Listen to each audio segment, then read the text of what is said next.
Hola, ¿qué tal amigos? ¿Cómo están? Bienvenidos al primer video en la playlist de semiología. El día de hoy vamos a estudiar más que nada lo que son las generalidades de semiología.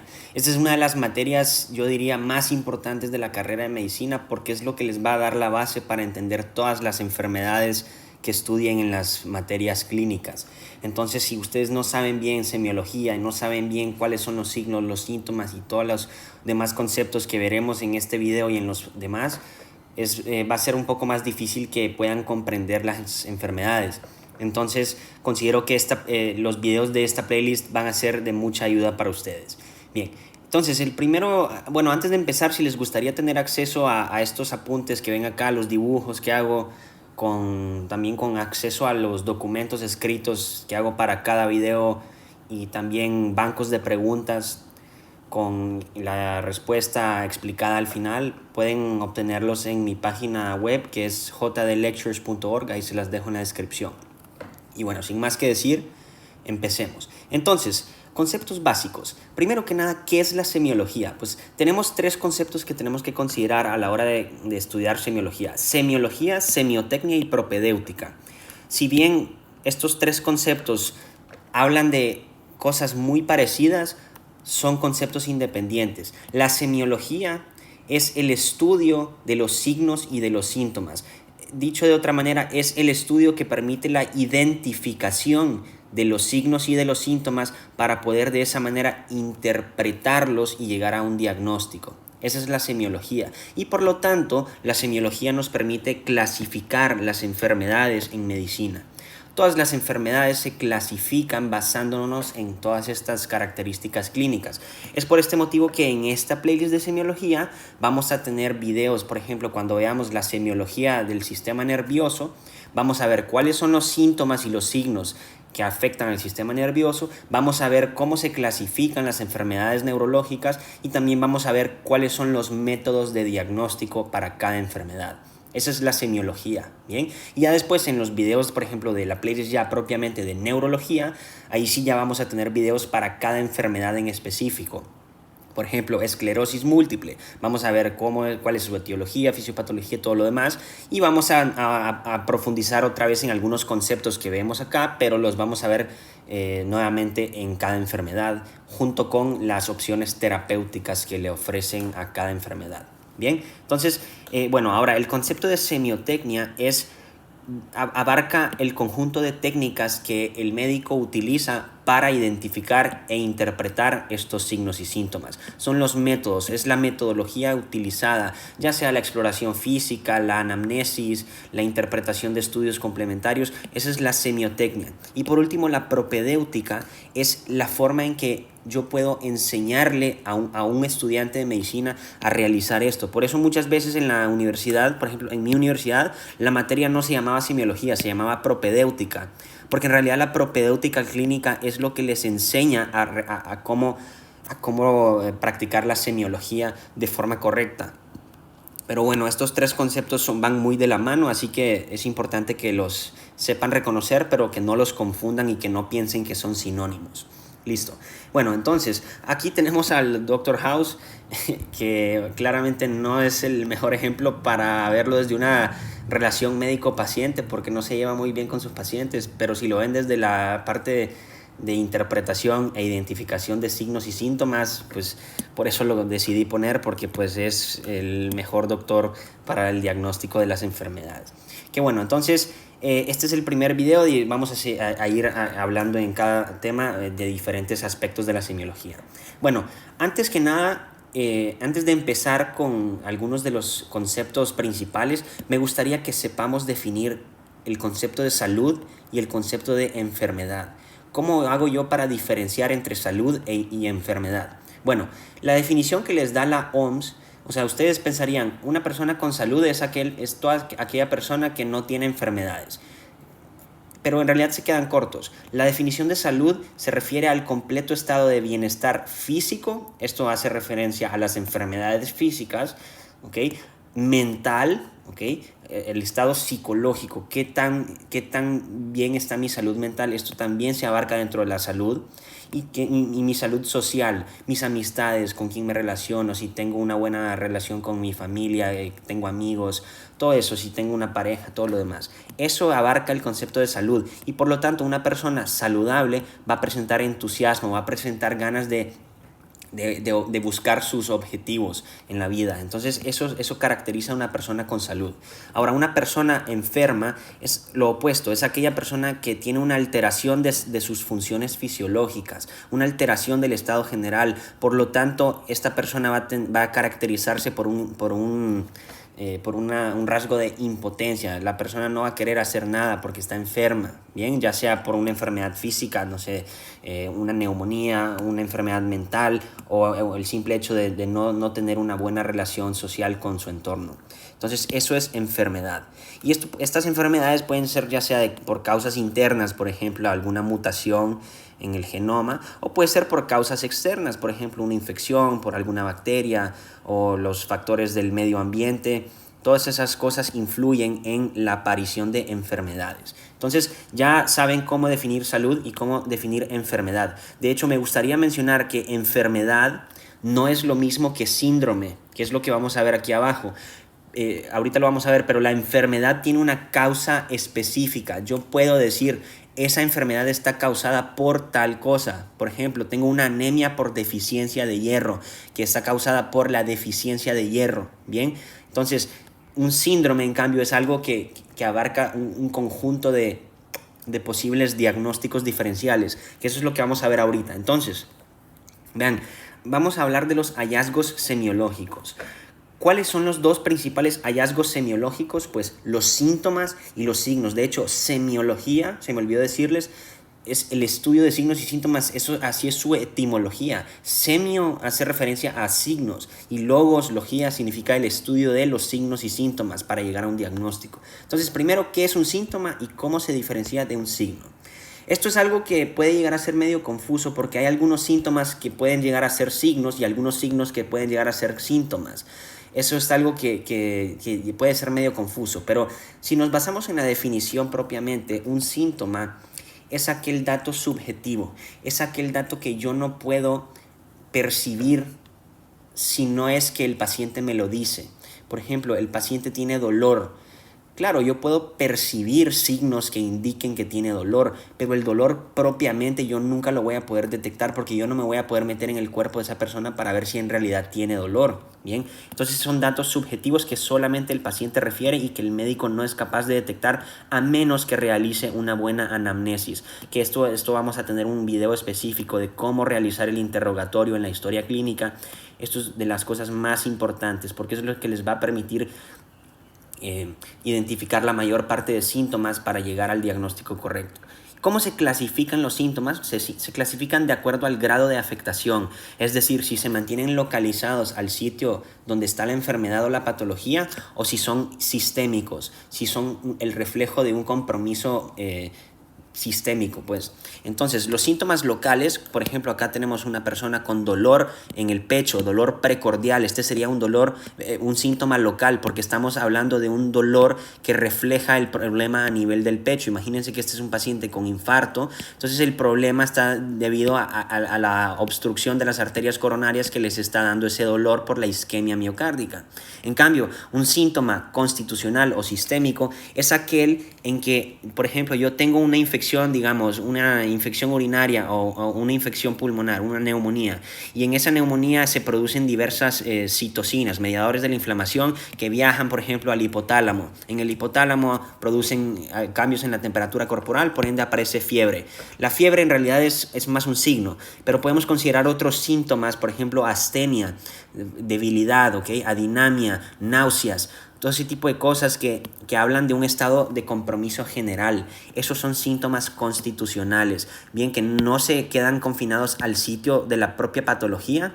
Por ejemplo, en el caso de una neumonía, ¿qué sería un síntoma local? Pues, por ejemplo, el dolor torácico pleurítico o la disnea por la dificultad para el intercambio gaseoso, esa es disnea. Entonces, esos son síntomas locales. Síntomas constitucionales abarcan todo el cuerpo, pues. Mialgias, por ejemplo, en influenza, cuando les duele el cuerpo. cuerpo, artralgias, todo ese tipo de cosas. Bien, que más abajo vamos a ver la etimología de las palabras del vocabulario médico. Bien, ahora, ¿qué es un signo? Un signo, pues, es algo objetivo, es algo que yo puedo observar al realizar una exploración física, ya sea al momento de inspeccionar al paciente, al momento de palpar, al momento de auscultar, al momento de hacer la percusión, cualquier otro tipo de método que me permita observar un dato clínico es un signo. Es un dato objetivo a diferencia de los síntomas que son subjetivos. Por ende, el médico los puede detectar dependiendo de qué tan hábil sea para identificarlos y qué tan bien sepa practicar la semiología. Bien, entonces esto se hace por medio del examen físico o por exámenes de laboratorio, que esto me lleva al siguiente punto. ¿Cómo se clasifican los signos? Tenemos dos tipos de signos de acuerdo con la naturaleza del mismo.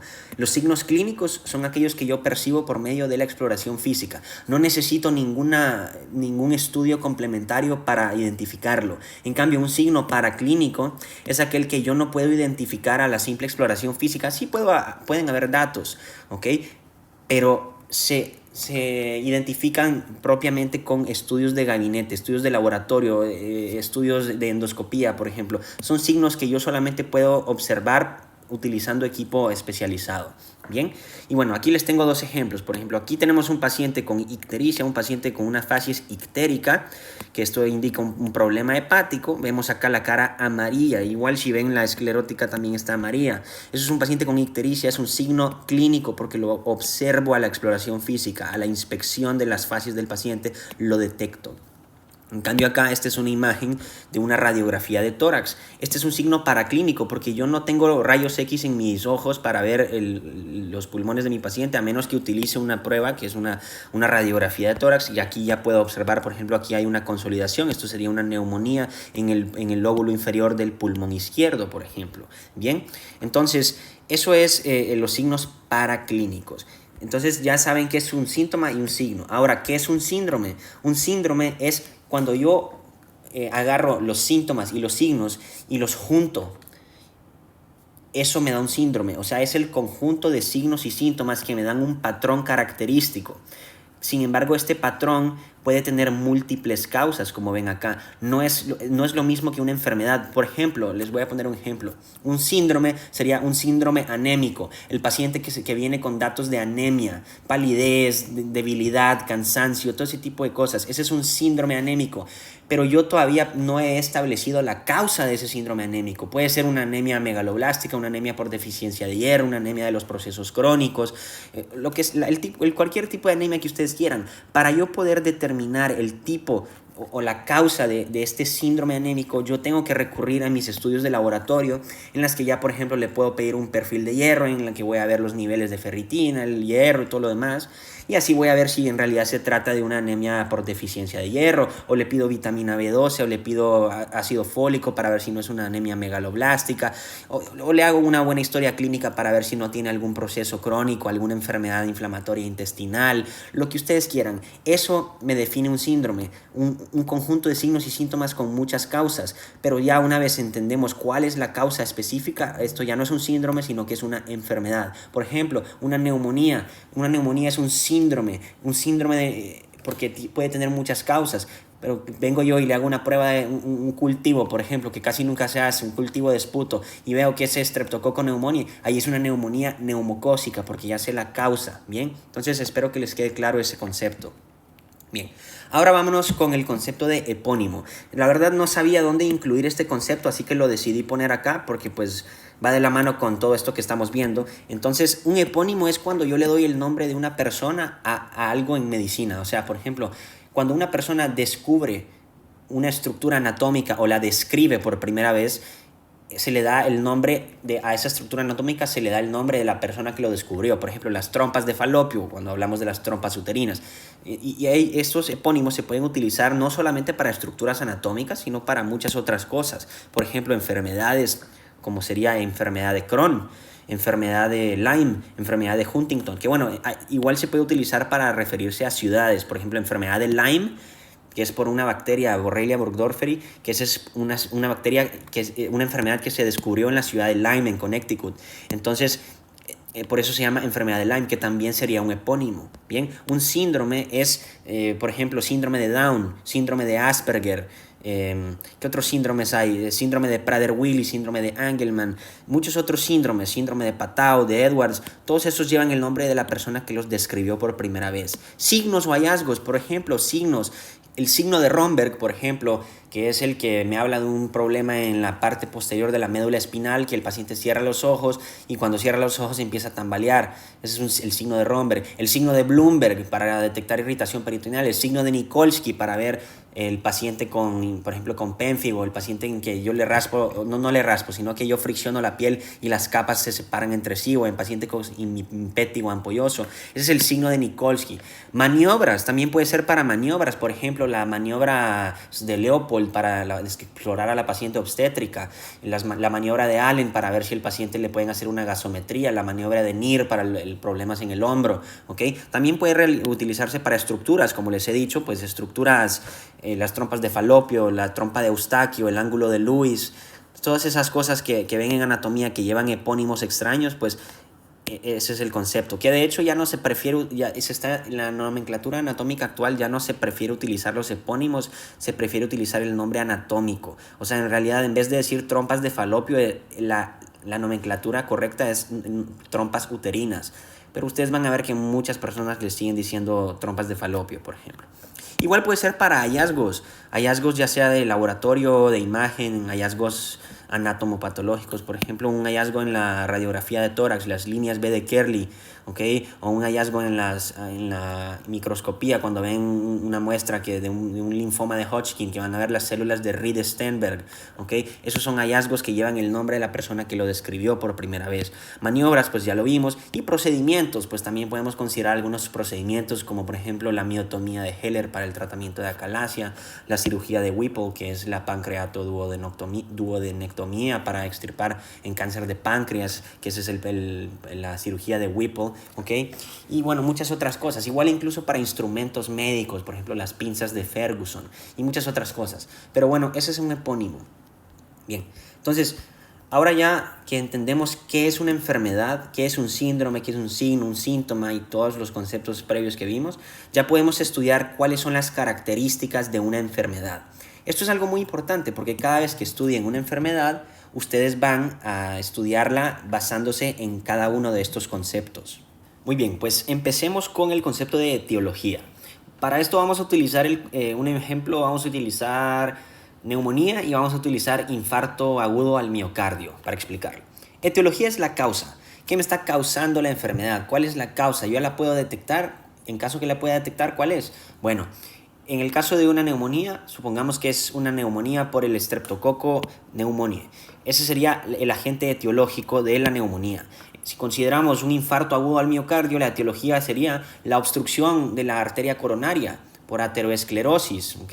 Esto me está dando isquemia del miocardio y esto está haciendo que aparezca el cuadro, ¿bien? Esa es la etiología. Fisiopatología es cómo se da este proceso, qué cambios fisiológicos ocurren en el cuerpo que permiten que aparezca la enfermedad. Por ejemplo, en una neumonía, cómo es que esta bacteria logra vencer los sistemas de defensa pulmonar para ingresar al pulmón y cómo logra vencer los sistemas de aclaramiento mucociliar, los macrófagos alveolares y todos esos otros sistemas de defensa. ¿Y cómo es que esto logra que la infección aparezca? En cambio, en un infarto agudo al miocardio, la fisiopatología sería cómo se forma la ateroesclerosis, que sería pues todo ese proceso de LDL que con los macrófagos y las células de músculo liso, células espumosas y todo eso, que eso lo vamos a ver en cardiología. Pero bueno, esa es la fisiopatología, que de hecho muchas veces el concepto de etiología y fisiopatología van tan de la mano que se utiliza el concepto de etiopatogenia, que van a ver, por ejemplo, cuando estudien algunas enfermedades dermatológicas, van a ver que es etiopatogenia. Van a estudiar tanto la etiología como la fisiopatología de manera conjunta. Pero muchas veces también lo van a ver de forma separada. Ya depende del autor y depende de qué tan fácil sea estudiar cada aspecto de la enfermedad de forma individual. Bien, epidemiología pues hace referencia a los datos estadísticos, cómo se distribuye la enfermedad en la población.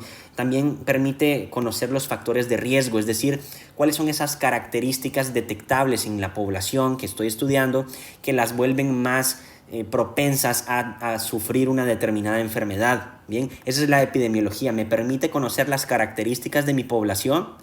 De esa manera yo puedo generar o yo puedo crear campañas de salud pública o métodos para la disminución de la incidencia de ciertas enfermedades. Eso es lo que me da la epidemiología. Bien, entonces por eso acá les tengo una lupa viendo las características de las personas afectadas, y esto las agrupa en diferentes categorías para determinar cuáles son los factores de riesgo principales y enfocarse en tratar pues, en reducir el impacto de estos factores, ya sea por medio de campañas, ya sea por cambios en el estilo de vida o por pláticas, lo que ustedes quieran, todo lo que ven en salud pública. La epidemiología es lo que permite que la salud pública funcione.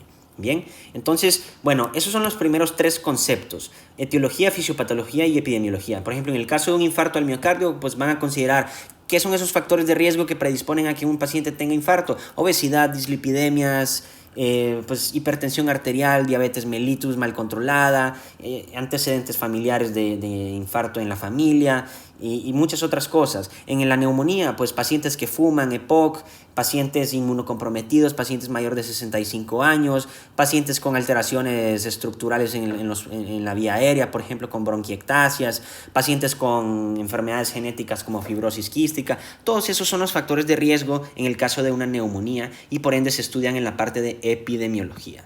Bien, entonces, bueno, eso es los primeros tres conceptos. Ahora, unos conceptos que quiero hablar un poco acerca de ellos, pero los vamos a ver más en la playlist de epidemiología cuando la haga. La verdad no me gusta mucho la epidemiología, pero pues sí es muy importante que sepan mínimo estos conceptos porque los van a ver para cada enfermedad. Entonces prefiero mencionarlos aquí de una vez. Tasa de prevalencia y tasa de incidencia. ¿Qué es cada uno de estos y cómo los diferencio? Bueno, la prevalencia es, imagínense que es que ustedes agarran una cámara y le toman una foto al panorama actual. Es la imagen del panorama actual. Vengo yo, agarro una población determinada y quiero ver cuántas personas en esa población con ese factor de riesgo específico tienen una enfermedad. Bien, entonces eso es la prevalencia. ¿Cuántas personas poseen la enfermedad o el factor de riesgo en un momento determinado? Y esto solamente se hace una vez. Ahora, la tasa de incidencia es cuántos casos nuevos se agregan en un periodo de tiempo determinado. O sea, la prevalencia hace referencia a los casos que ya estaban previamente diagnosticados. La tasa de incidencia hace referencia a los casos nuevos que se diagnostican en un periodo de tiempo determinado. Y esa es la incidencia. Bien. Ahora, tasa de mortalidad y tasa de supervivencia es muy fácil. La tasa de mortalidad es qué proporción de la población con determinada enfermedad fallece por esa enfermedad, y la tasa de sobrevida o tasa de supervivencia es qué proporción de la población con la enfermedad siguen vivos después de un tiempo determinado. Esto es muy común que lo veamos en el cáncer, en oncología, la tasa de supervivencia a 5 años después del diagnóstico. Bien. Después tenemos el concepto de comorbilidad y el concepto de pronóstico. Una comorbilidad es, digamos que tenemos un paciente con neumonía. Una comorbilidad en este caso sería un paciente que además de tener la neumonía tiene EPOC, tiene, ¿qué más? Tiene diabetes, tiene VIH. Esas serían comorbilidades, son enfermedades o son factores de riesgo que se agregan al padecimiento actual. Pues en este caso viene por una neumonía, pero debemos de considerar estas comorbilidades para el manejo terapéutico. Por ejemplo, en las guías van a ver que en la parte de tratamiento de neumonía, dependiendo si el paciente tiene o no comorbilidades, es el tipo de antibiótico que le van a dar. Entonces, estos datos son importantes porque guían las decisiones terapéuticas. Bien, y estas comorbilidades, ¿por qué son importantes? Pues porque pueden ya sea complicar o pueden retrasar la evolución del cuadro. Un paciente, por ejemplo, con una infección de piel y tejidos blandos, con una celulitis, paciente que tiene, digamos, enfermedad arterial periférica o insuficiencia venosa crónica, linfedema crónico, todas esas cosas complican, evitan que la enfermedad,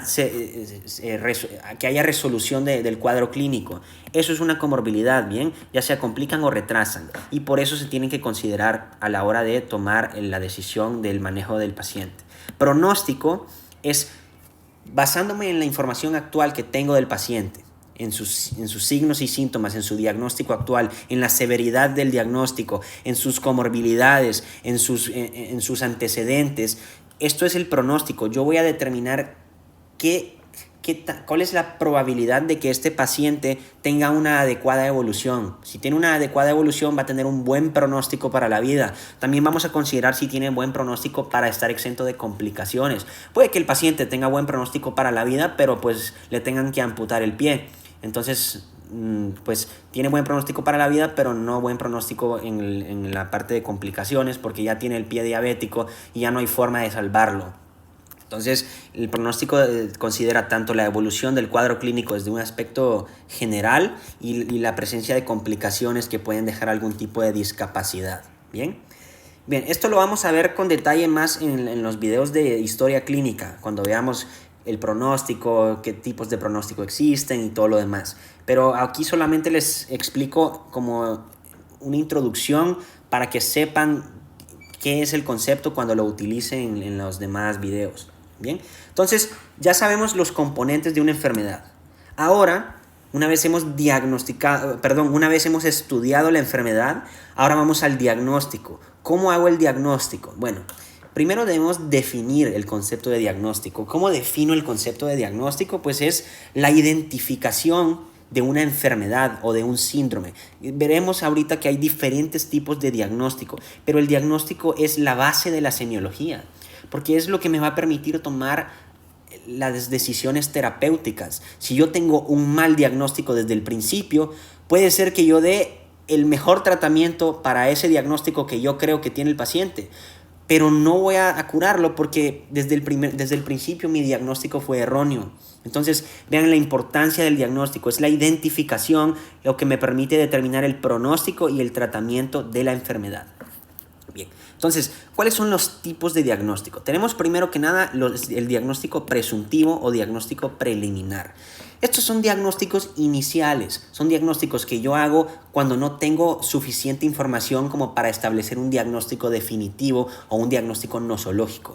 O sea, por ejemplo, llega un paciente con dolor agudo en el abdomen, con abdomen agudo, yo le hago la exploración física y veo que tiene signo de rebote positivo y todo lo demás. Bueno, tiene un diagnóstico presuntivo de apendicitis, ¿bien? O de irritación peritoneal, en el caso que, digamos, tiene un dolor que empezó periumbilical y después pasó hacia fosa ilíaca derecha, tiene fiebre, tiene leucocitosis. Bueno, ese es el diagnóstico presuntivo de apendicitis, pero hasta que yo haga un examen, un ultrasonido, una tomografía, en el mejor de los casos, no voy a poder yo diagnosticar esa apendicitis. Bien, ahora, diagnóstico sindrómico es cuando yo, al juntar esos signos y síntomas, yo establezco un diagnóstico clínico. El diagnóstico sindrómico es un diagnóstico clínico, como lo que les puse arriba en un síndrome anémico. Llega un paciente con palidez, con cansancio, debilidad, todo ese tipo de cosas que me hacen pensar en un síndrome anémico. Pues este es el diagnóstico sindrómico, así de sencillo. Me baso en los signos y síntomas y doy un posible diagnóstico que abarque múltiples causas. Bien, después el diagnóstico definitivo, o también llamado el diagnóstico nosológico, pues aquí es cuando ya he pedido los estudios complementarios, que ahorita veremos qué son los estudios complementarios,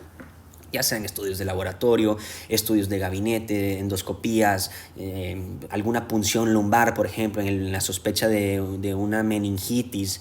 Bien, entonces el diagnóstico nosológico es cuando yo ya puedo establecer con certeza una enfermedad específica, cuál es la causa. Bien, que bueno, en realidad el nosológico no te identifica la causa propiamente, sino que el diagnóstico etiológico, que es este de abajo, es el que te identifica la causa. Que este es más que nada en contextos infecciosos. Por ejemplo, le hago un cultivo de la herida y veo que hay estreptococo. Le hago un cultivo faríngeo y veo que es el estreptococo beta-hemolítico.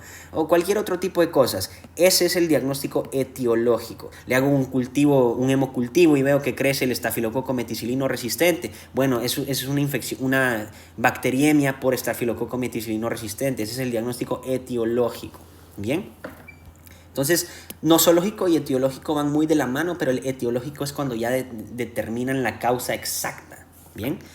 Y bueno, tenemos por último estos tres que son el diagnóstico anatomopatológico, que este es el diagnóstico que es el gold standard para el diagnóstico de cáncer, es el diagnóstico anatomopatológico, porque yo en este caso voy a observar un tejido o un conjunto de células bajo el microscopio y voy a observar si existe algún tipo de alteración en la estructura histológica.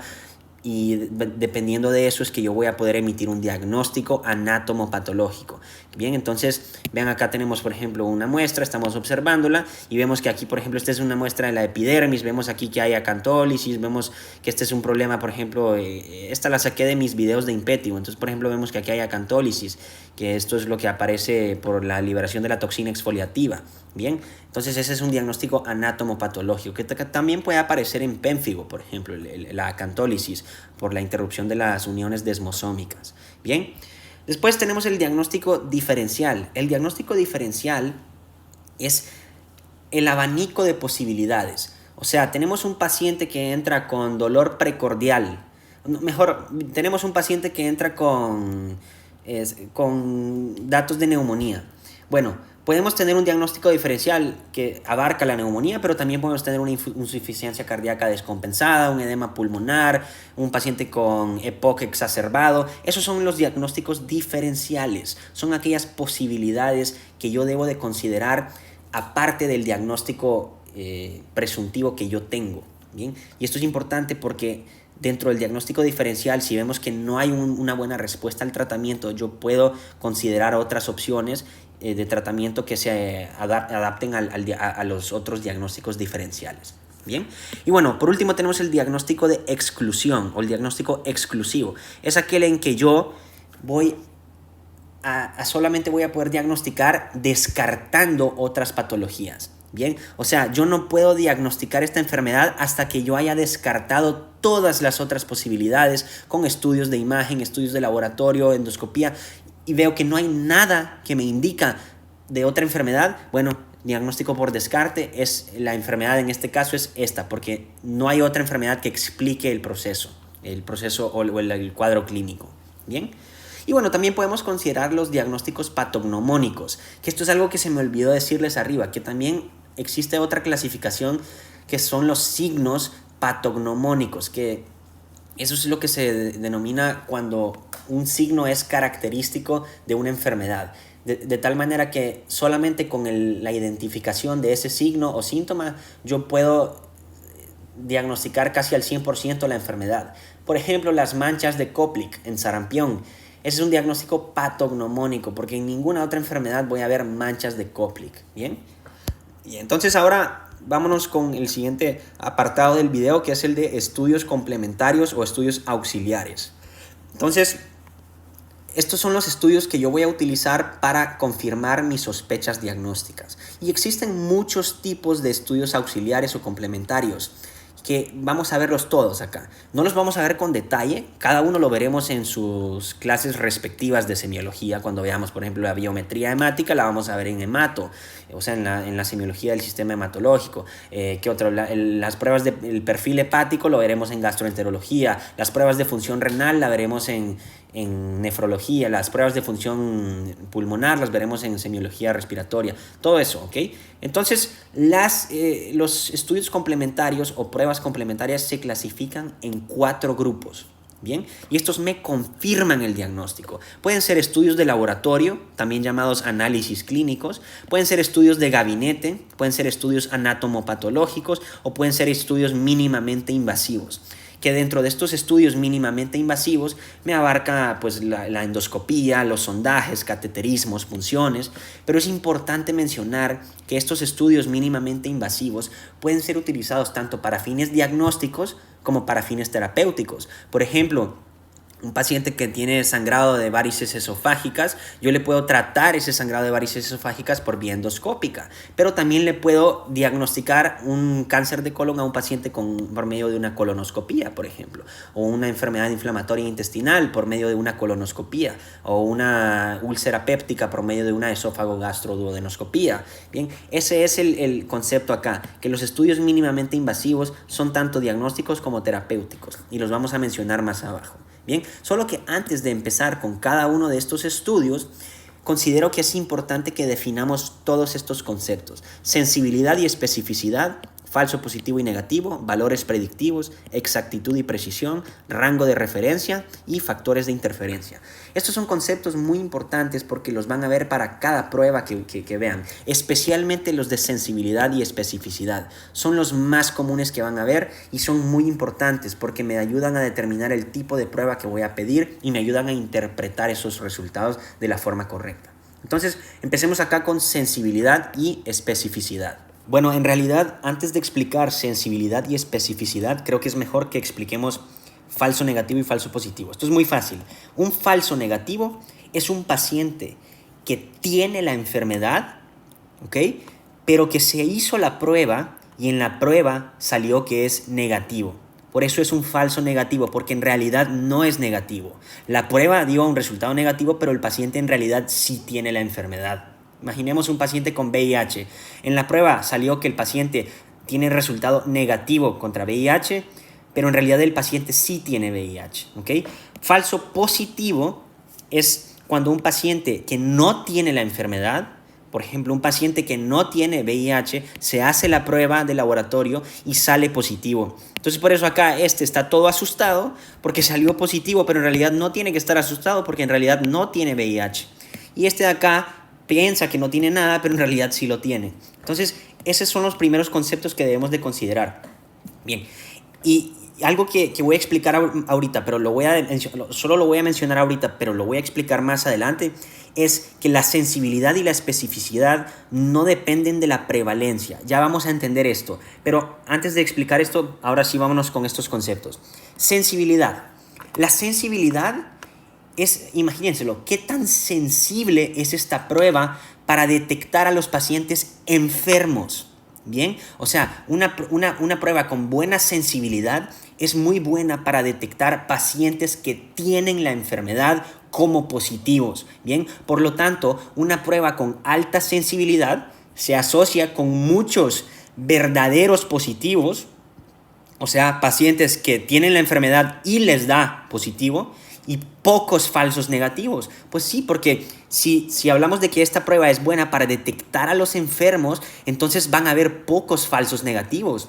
Pues porque no voy a detectar negativo a un paciente que en realidad tiene la enfermedad. Entonces, si les preguntan en el examen, alta sensibilidad se relaciona con baja tasa de falsos negativos. Y hay una forma muy sencilla de recordar esto. Esta mnemotecnia me la dio mi profesor de ginecobstetricia en la carrera, que me ayudó muchísimo.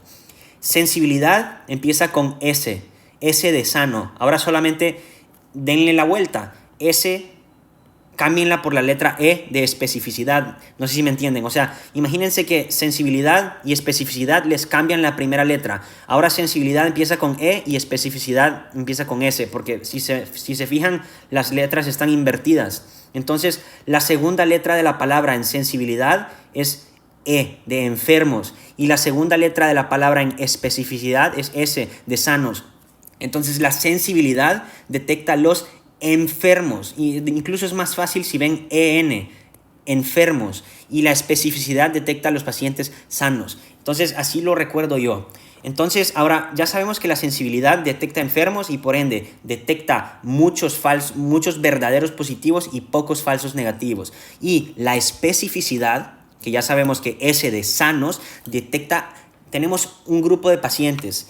De todos estos pacientes que no tienen la enfermedad, si una prueba es buena para detectarlos como negativos, eso significa que la prueba tiene alta especificidad. Por lo tanto, una prueba con alta especificidad detecta muchos verdaderos negativos y pocos falsos positivos. No sé si me están entendiendo.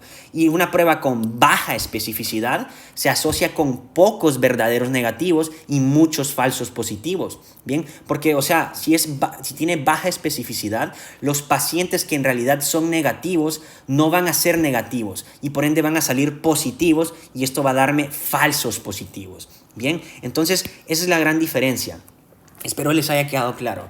Y bueno, entonces ahora que ya entendemos esto, vamos a retomar el punto que les dije acá. La sensibilidad y la especificidad no dependen de la prevalencia de la enfermedad.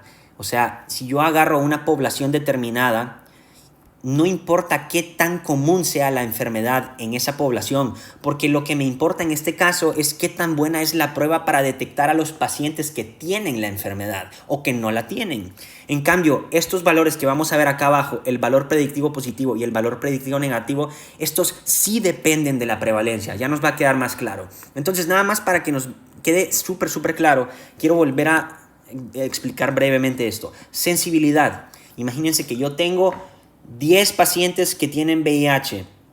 De estos 10 pacientes que tienen VIH, si la prueba tiene alta sensibilidad, EN de enfermos, esto quiere decir que va a detectar a los enfermos como verdaderos positivos. Mientras que si tiene baja sensibilidad, no va a detectar a los enfermos como verdaderos positivos y por ende me va a dar falsos negativos. ¿Bien? Entonces, aquí esto de menos falsos negativos es considerando que haya buena sensibilidad. Ahora, si tenemos otro grupo de 10 pacientes que no tienen VIH y la prueba es muy específica, esos 10 pacientes que no tienen VIH, probablemente si la prueba es muy específica, los 10 pacientes van a salir como negativos. Pero si la prueba no es muy específica, van a salir, digamos, 2 falsos positivos y los otros sí van a ser verdaderos negativos. Pero bueno, espero hoy sí ya les haya quedado claro. Bien. Entonces, ahora vamos con el concepto de valor predictivo positivo y valor predictivo negativo. Vean, esto es simplemente hace referencia a la probabilidad de que la enfermedad esté, ya sea presente o ausente, una vez se conoce el resultado de la prueba.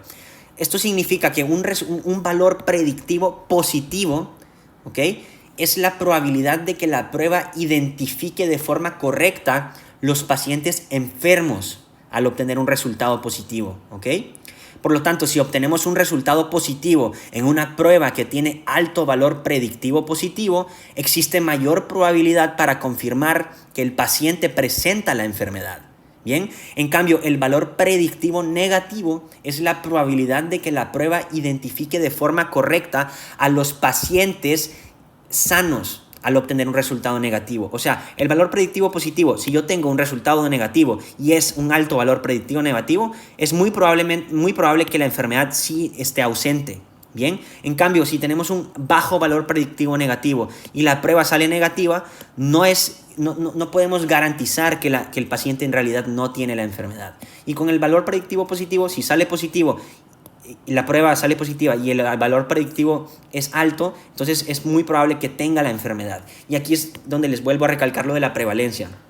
O sea, si yo tengo en una población 10 personas, no, 100 personas, que de las 100 personas 80 tienen la enfermedad y 20 no tienen la enfermedad, esto va a alterar de cierta forma el valor predictivo positivo porque esto depende de la cantidad de personas. No sé si me explico. Que bueno, esto lo vamos a ver en epidemiología con mucho detalle, pero aquí solamente son los conceptos básicos. Y en cambio acá también la prevalencia de la enfermedad en la población estudiada va a determinar el valor predictivo negativo. Bien, y bueno, ahora ya entendimos estos conceptos que son los más importantes: sensibilidad, especificidad, falso negativo, falso positivo, predictivo positivo y predictivo negativo. Aquí me faltó poner los conceptos de verdadero negativo y verdadero positivo, pero bueno, eso no necesito explicarlo, o sea, eso es por intuición.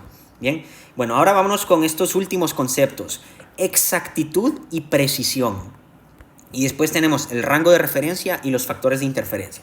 Vean, esto es muy fácil y para entenderlo vamos a utilizar aquí este ejemplo del tiro al blanco. Entonces, exactitud.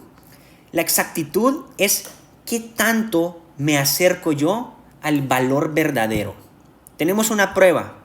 En esa prueba, el resultado que yo obtenga en esa prueba, qué tan cercano es al verdadero valor que este paciente de verdad tiene. Bien, entonces por eso acá lo podemos ver con esta imagen del tiro al blanco. Una prueba con alta exactitud es aquella que se va a acercar al objetivo, que en este caso el objetivo es el centro. Bien, ahora la precisión es qué tanto las medidas obtenidas en la prueba se acercan la una con la otra. Bien, o sea, la precisión es cómo se relacionan las diferentes medidas entre sí. La exactitud es cómo se relaciona cada medida con el objetivo deseado. Bien, entonces, Si una prueba es muy exacta y muy precisa, todos los resultados van a estar cerca el uno del otro y todos van a estar cerca del objetivo, todos van a estar cerca del valor real. Bien, entonces esto sería alta exactitud, alta precisión. Una prueba con alta precisión y baja exactitud es aquella en la que, al ser una alta precisión, todos los resultados van a estar juntos, pero no van a ser exactos, por lo tanto no se van a acercar al valor real, al valor verdadero, que sería en este caso el centro. Entonces por eso están acá, pero vean cómo están juntos, por ende son precisos. Bien, ahora si tenemos un paciente, una prueba, que es muy exacta, pero poco precisa, los resultados se van a acercar mucho al objetivo, pero no van a estar cerca los unos de los otros. Vean cómo acá están dispersos a lo largo de la circunferencia de todo este tiro al blanco. Bien. Y por último, si tenemos una prueba con baja exactitud y con poca precisión, pues los tiros van a estar en todos lados. Algunos van a acercarse al objetivo, otros no van a estar lejos, otros.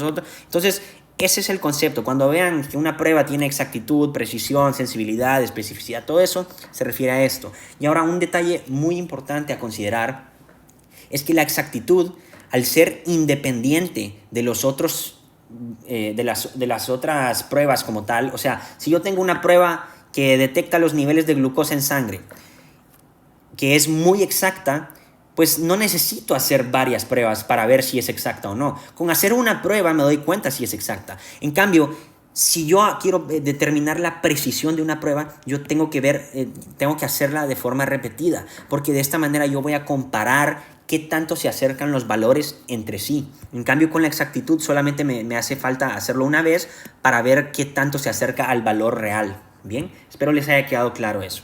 Entonces, y bueno, por último tenemos el rango de referencia y los factores de interferencia. Esto es sumamente fácil. El rango de referencia o intervalo de referencia hace referencia pues a los valores normales. O sea, de toda la población, 95% de la población, se obtiene la información en relación a una determinada prueba, y los valores normales son aquellos que están presentes en el 95% de la población, y dentro de ese rango pues tenemos tanto los límites superiores como inferiores. Sin embargo, siguen siendo dentro del rango normal. Ahora, después de que este valor se escapa del rango normal, es que ya vemos que está elevado o está disminuido. Y es importante recalcar que en diferentes laboratorios estos rangos de referencia pueden variar un poco. Entonces esto lo tienen que tener en mente, para que cuando interpreten una prueba de laboratorio vean que los rangos de referencia cambian un poco. Y bueno, por último tenemos los factores de interferencia, que pues son todos aquellos factores que, como su nombre lo implica, interfieren con los resultados, los alteran. Por ejemplo, que el paciente vaya y no vaya en ayunas a sacarse la prueba de glucosa, o incluso algunos factores exógenos, como que el paciente está agitado, entonces cuando le hacen la prueba sale alterada porque estaba agitado. Entonces esos son factores que de alguna manera interfieren con el resultado y por ende no permiten que el resultado sea completamente válido, porque estos factores interfirieron o alteraron la validez de dichos resultados. Bien, eso es todo con respecto a la epidemiología. Esos son los conceptos que con respecto a los estudios complementarios. Todos estos estudios que van a ver ahorita, de laboratorio, de gabinete, anatomopatológicos y mínimamente invasivos, tienen estos conceptos, ¿bien? Y estos los vamos a ver ya cuando veamos cada uno de ellos en sus videos respectivos. Aquí lo que vamos a hacer simplemente es dar una breve introducción a qué son todos los estudios complementarios y cuáles son sus objetivos y cuáles son los componentes de cada uno, para que ustedes tengan una idea o un panorama general de qué se trata. Bien, y ya después vamos a ver en cada video pues cómo las pruebas de laboratorio se aplican a cada especialidad. Bien, entonces empecemos acá con las pruebas de laboratorio, o también llamados análisis clínicos. Bueno, en realidad los análisis clínicos son solamente un tipo de pruebas de laboratorio, pero bueno, vamos a ver esto ahorita. ¿Cómo se definen las pruebas de laboratorio? Pues estas son pruebas en las que yo obtengo una muestra de alguna parte del cuerpo, ya sea sangre, orina, heces, líquidos corporales como líquido cefalorraquídeo, líquido amniótico, líquido pleural, líquido peritoneal, lo que ustedes quieran, saliva, lo que sea. y ustedes van a analizar las características químicas y biológicas de estas muestras y las van a mandar al laboratorio en donde las van a analizar. Bien, entonces esos son los estudios de laboratorio. Dan una muestra corporal que van a mandar al laboratorio y dependiendo de la forma en que sean analizadas es el tipo de prueba de laboratorio. Tenemos las más comunes que son los análisis clínicos, esos que todos en alguna vez en nuestra vida nos hemos hecho. Por ejemplo, aquí les voy a poner solamente los más comunes, pero hay muchos. La biometría hemática o también llamada el hemograma. La química sanguínea, que dentro de esta tenemos muchos elementos posibles, que bueno, esto lo vamos a ver en cada clase respectiva, por ejemplo, cuando veamos gastroenterología, o sea, cuando veamos semiología digestiva, vamos a ver las pruebas de funcionamiento hepático. Cuando veamos semiología nefrourológica, vamos a ver las pruebas de función renal y cómo calcular la tasa de filtración y todo lo demás. Bien.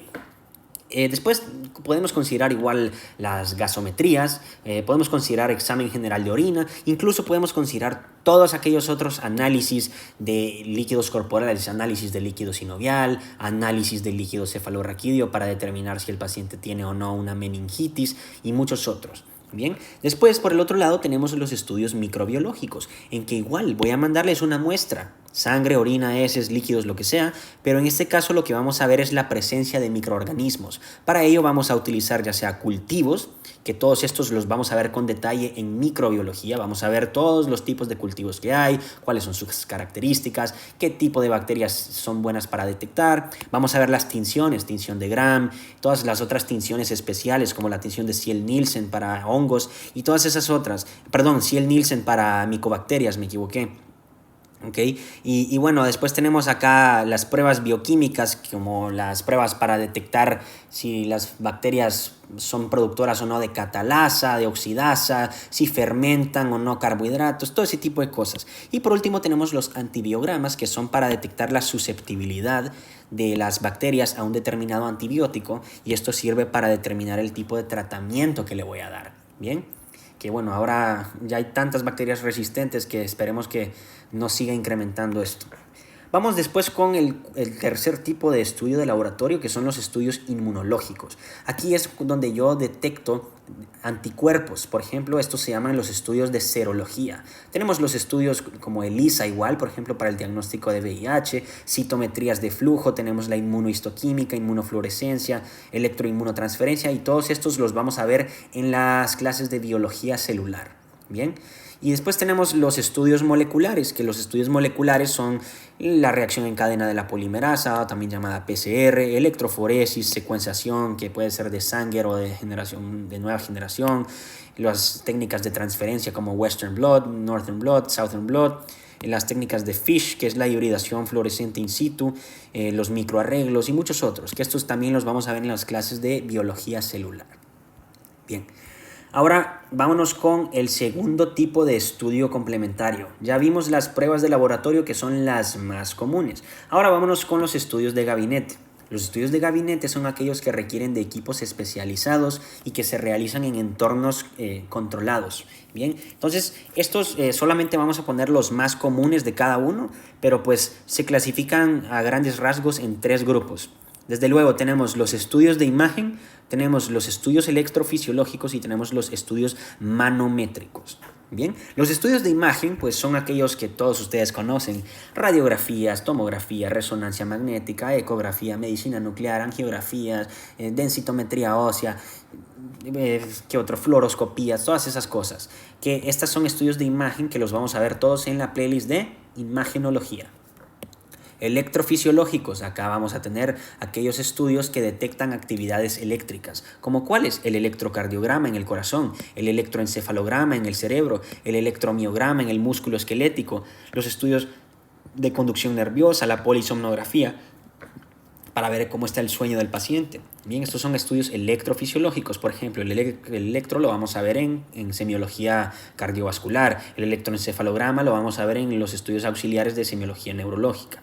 Y después tenemos los estudios manométricos, que estos son estudios que detectan presiones, como la manometría esofágica, por ejemplo, para el diagnóstico de acalasia, la manometría anorrectal para el diagnóstico de incontinencia fecal, los estudios de urodinamia en urología para ver las presiones, los estudios de función pulmonar, que estos no sabía si incluirlos aquí o si incluirlos en el otro apartado, que son los estudios mínimamente invasivos, pero yo mejor decidí ponerlos acá, que son los estudios de función pulmonar, que tenemos varios, la espirometría, la pletismografía corporal y todos esos otros. Y después tenemos también la manometría biliar, que bueno, esto lo vamos a ver todo en sus clases respectivas. Después pasamos con el tercer tipo de estudio complementario, que son los estudios anatomopatológicos. Estos son encargados de la detección de cambios en la anatomía, ya sea en la anatomía macroscópica, menos común, y en la anatomía microscópica, más común. Porque en la anatomía macroscópica, pues prácticamente van a tener que sacar todo el tejido y verlo. En la microscópica solo sacan una muestra y lo ven bajo el microscopio y ven los cambios histológicos, ¿bien? Entonces, es más que nada desde el punto de vista microscópico. Lo mandan al laboratorio de patología, mandan una biopsia, que una biopsia simplemente es una muestra de ese tejido enfermo o de ese tejido sospechoso, y la van a ver bajo el microscopio para ver sus características. De acuerdo con la forma en que se obtiene una biopsia, la podemos clasificar en biopsias percutáneas o en biopsias quirúrgicas. Esto lo vamos a ver con mucho detalle en los videos de histología y de patología, así que no se apresuren tanto con esto, aquí solamente son las generalidades. Una biopsia percutánea, más adelante veremos qué significan el vocabulario aquí, las etimologías, pero una biopsia percutánea es aquella biopsia que yo obtengo a través de la piel.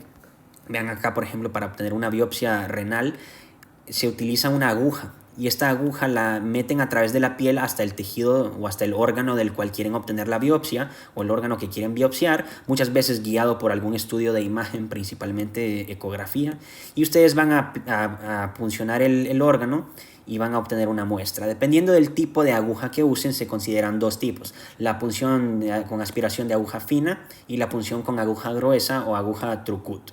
Y después tenemos las biopsias quirúrgicas, que pueden ser de dos tipos: biopsias por escisión o biopsias incisionales. En este caso lo que vamos a hacer es extirpar una parte del tejido enfermo. Bien, ahora dependiendo de cómo lo hagan es el tipo. Si son biopsias por escisión, van a agarrar todo el tejido enfermo y lo van a mandar al laboratorio. Si son biopsias incisionales, pues solamente van a agarrar una pequeña parte del tejido enfermo y lo van a mandar al laboratorio. Entonces esos son los dos tipos de biopsia que existen: las percutáneas y las quirúrgicas, que a su vez cada una se subclasifica. Y bueno, ahora, por si quieren saber cuáles son los órganos del cuerpo de los cuales yo puedo obtener una biopsia por vía percutánea: la glándula tiroides, los ganglios linfáticos, mamas, pulmones, hígado, riñón, páncreas y médula ósea. Bien, ahora las biopsias quirúrgicas se obtienen más que nada para la piel, mama y ganglios linfáticos, tejidos blandos, tubo digestivo, bronquios y útero. Bien, pero bueno, esto ya les digo, lo veremos con detalle después, así que no se preocupen por esto. Después tenemos los estudios mínimamente invasivos, que este es el último grupo, que bueno, estos es importante mencionar que pueden ser utilizados tanto con fines diagnósticos como con fines terapéuticos. Entonces los vamos a ver tanto en el apartado de diagnóstico como en el apartado de tratamiento más abajo. Bien, entonces estos se caracterizan por, como su nombre lo dice, no son tan invasivos, a diferencia de un procedimiento invasivo como sería una cirugía en la que tienen que abrir todo el cuerpo y ver por dentro. Estos solamente requieren incisiones pequeñas, incluso a veces no requieren de ninguna incisión, porque simplemente consisten en introducir alguna cámara o algo a través de alguna estructura hueca. Pero bueno, ya veremos los diferentes tipos. Algo importante es que estos estudios se asocian con un menor grado de dolor y menos complicaciones, ¿bien? Y bueno, como les dije, pues son tanto diagnósticos como terapéuticos. Tenemos 4 importantes que les voy a mencionar acá. Primero que nada, los más importantes sin duda alguna: los estudios endoscópicos, que permiten introducir una cámara en alguna cavidad o en algún órgano hueco. Introducen una cámara y observan en tiempo real las estructuras que están enfrente de esa cámara. Bien, esto es muy útil, por ejemplo, en el tubo digestivo, en la vía respiratoria, prácticamente en muchas partes del cuerpo. Vamos a ver más abajo en la parte de tratamiento, porque lo vamos a agrupar ahí la endoscopía tanto con sus fines diagnósticos como terapéuticos. Pero en fines prácticos, recuerden que son cámaras que se introducen en alguna cavidad o en algún órgano hueco y lo observan.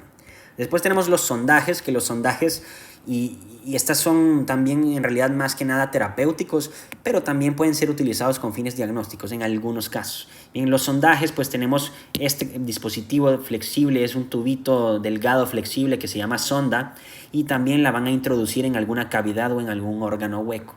Por ejemplo, esta es una sonda Foley, la introducen a través de la uretra hasta llegar a la vejiga y esto va a permitir el paso de orina. Por ejemplo, no puede orinar, llega, le meten una sonda Foley y ya después puede orinar.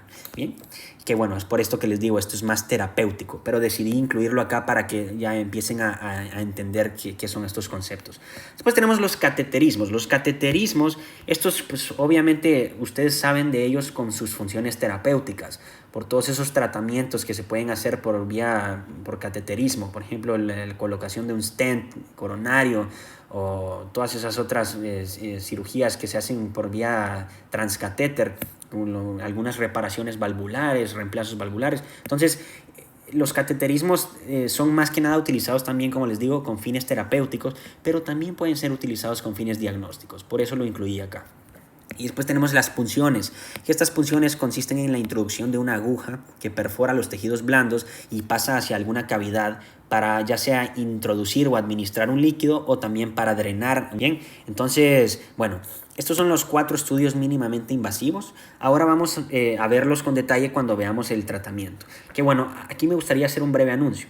Si fuéramos técnicamente correctos, el video debería terminar acá, porque la semiología no se encarga del tratamiento. El tratamiento ya es parte de la especialidad correspondiente.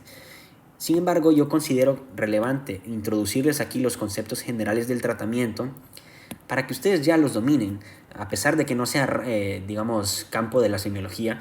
Considero yo que es importante que los dominen porque les va a servir para entender las diferentes enfermedades y cómo tratarlas.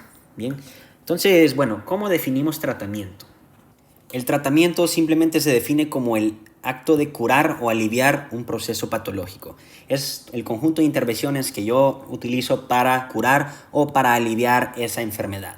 Bien, estos se pueden clasificar en diferentes tipos. Tenemos el tratamiento farmacológico, tenemos el tratamiento quirúrgico, tenemos el tratamiento mínimamente invasivo, el tratamiento de rehabilitación, radioterapia, psicoterapia, muchos otros, oxigenoterapia, crioterapia, termoterapia, que vamos a ver más abajo.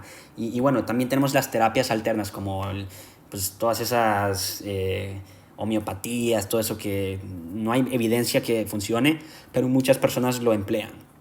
Entonces, bueno, es importante mencionarlos porque en algunos casos puede llegar a ser importante al momento de hacer la historia clínica.